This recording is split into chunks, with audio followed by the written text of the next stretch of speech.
नमस्कार सम्पूर्णमा म शारदा स्टेपी आज फेरि तपाईहरु समक्षमा आमा खण्ड काव्यबाट 6औं अध्यायको यो अन्तिम भाग हो लिएर आइरहेकी छु।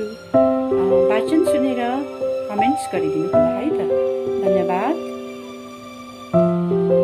कहिले उनी हाँस्थिन् मरिमरि हाम्रो बाल क्रीडा देखेर। मेरी आमा कति प्रिय थियो नि।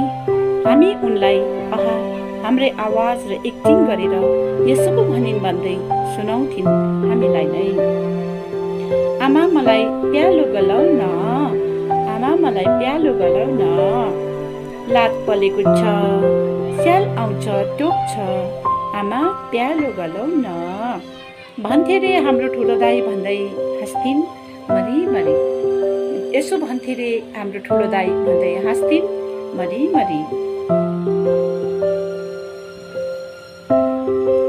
हामी पनि वरिपरि झुप्पा झुप्पा भई कहिले बाबुले भनेको रामायण र महाभारतका कथाहरूमा, कहिले आमाको टुहुरी र बाख्रे नानी र परीका कथाहरूमा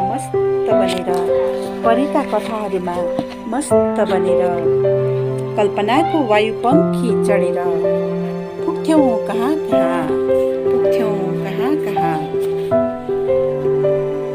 त्यो मधुर साँझ र रातमा धिप्रीको प्रकाशमा थुप्रिएको उरुङ मकैका घोगाहरूको थाक रासमा मकैलाई फर्याङ बनाई जुत्तामा हात सँगसँगै चल्थ्यो सिरियल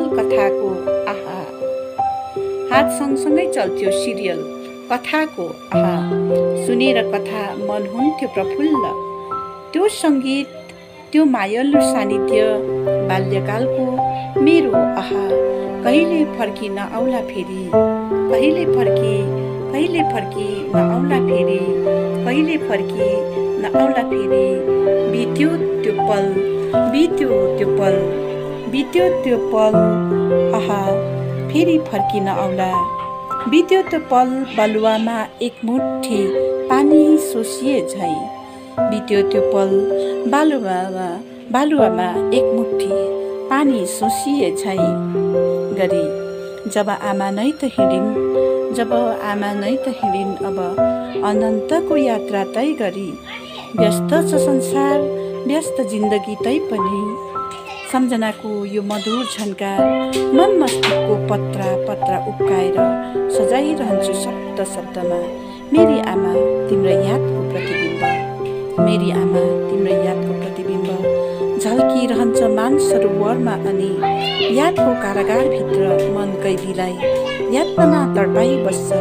ओ मेरी मायालु आमा।